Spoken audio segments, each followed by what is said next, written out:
Corona के द्वितीय लहर के कहर का दर्द और दुख हम सभी झेल रहे हैं। अभी इस बार यह अत्यंत ही भयानक रूप में है, उग्र रूप में है, मारक क्षमता भी अधिक है और फैल भी तेजी से रहा है। ऐसे में इसकी रफ्तार को रोकना, इसके चेन को तोड़ना सभी के जान के लिए परम आवश्यक हो गया है। और यह कार्य यदि हम सभी ठान लें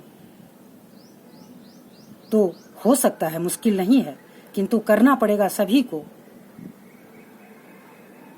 पहला जो अस्त्र है इसके विनाश करने का, वह है कि हम अधिक से अधिक घर में रहें, यानी हम लोगों, बाह्य व्यक्ति के कांटेक्ट से बचें। अगर हम संपर्क में नहीं आएंगे तो कोरोना को वाहक नहीं मिलेगा,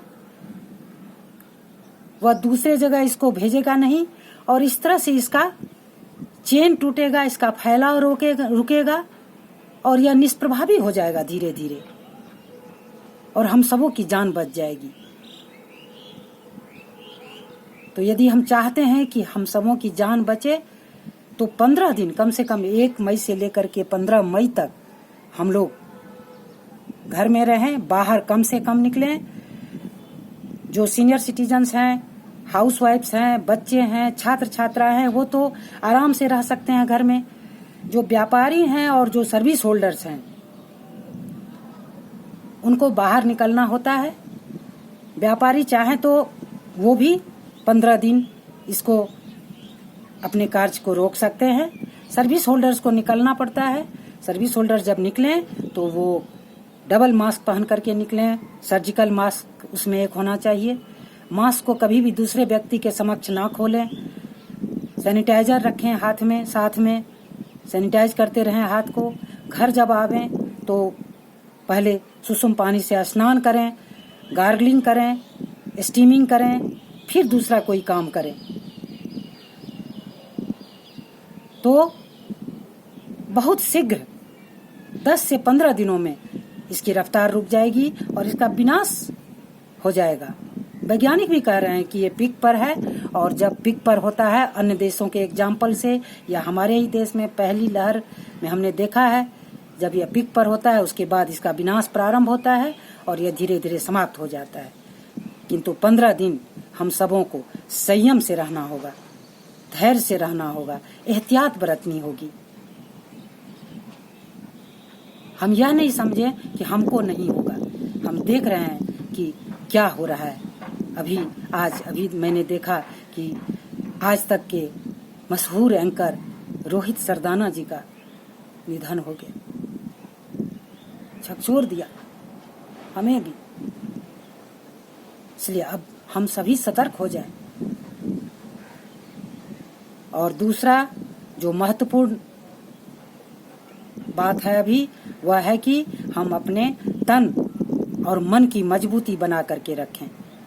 तन की मजबूती के लिए क्या करना है, इसके लिए बहुत सारी बातें न्यूज में कही जा रही है, पेपर्स में आ रहे हैं, सब लोग जानने लगे हैं क्या खाना चाहिए, क्या नहीं खाना चाहिए, क्या करना चाहिए, क्या नहीं करना चाहिए, कोरोना का क्या प्रोटोकॉल है, या सभी लोग जानने लगे हैं। कृपया उसका अनुपालन करें। मन की मजबूती भी आवश्यक है। परिस्थिति कठिन है, समय विकराल है, तो मन की मजबूती रखना भी आवश्यक है। मैं समझ सकती हूँ कि जिनके परिजन और समय छोड़कर चले गए हैं, जिनके घर में कोरोना से लोग जूझ रहे हैं, उनके लिए यह कहना कि सकारात्मक सोच रखो, मन की मजबूती बनाए रखें, बहुत मुश्किल है, बहुत चुनौतीपूर्ण कार्य है। किंतु मैं जब ये कह रही हूँ तो मैं बताना चाहती हूँ कि अभी मेरे अपने दामाद कोरोना का इलाज हॉस्पिटल में करवा रहे हैं। मेरी 2 भगिनी दिल्ली में इससे जूझ रही है। अभी मेरा छोटा भाई, भाभी, उसके परिवार के सभी सदस्य इससे उबर करके 2-3 दिनों पहले निकले हैं। मेरे मामा का निधन हो गया है। इसलिए हर दिलों का दर्द है, हर व्यक्ति का दुख है। इन दर्द को, इन दुख को हृदय में दफना करके फिर भी हमें मन की मजबूती बना करके रखना है, क्योंकि दूसरा कोई विकल्प ही नहीं है इस दुष्ट शत्रु से विजयी होने के लिए। आइए, मन की मजबूती के लिए मेरे मन से एक कविता अभी निकली है जो मैं सुनाना चाहती हूँ। ये सच्चाई है। विकराल काल प्रलय जैसा, विकराल काल प्रलय जैसा, दुख दर्द मौत कोहराम मचा। कहर कोरोना का बढ़ता जाता, मानो यह कोई दुष्ट दैत्य, छद्म बेश में पापी हत्यारा। ऐसे में हम सभी को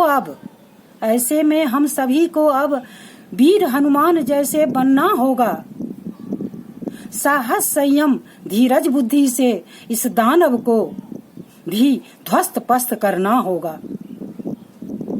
ऐसे में हम सभी को अब वीर हनुमान जैसे बनना होगा। साहस संयम धीरज बुद्धि से इस दानव को भी ध्वस्त पस्त करना होगा। इतिहास गवाह है, महामारियां थी पहले भी आई। स्पेनिश फ्लू, सार्स, मर्स, स्वाइन, इबोला और कई, पर इंसानों की हिम्मत के आगे वे भी टिक न सकी। पुनः दौड़ पड़ी थी सरपट मनुजों की जीवन गाड़ी। इसलिए न हो निराश, न रहे हताश। इसलिए न हो निराश, न रहे हताश, तन मन की मजबूती को रखना है। ले संकल्प मृतकों को रोज देख। ले संकल्प मृतकों को रोज देख। मिलकर पूरी शक्ति से कोरोना को हराना है। ले संकल्प मृतकों को रोज देख। मिलकर पूरी शक्ति से कोरोना को हराना है। Stay home, stay safe.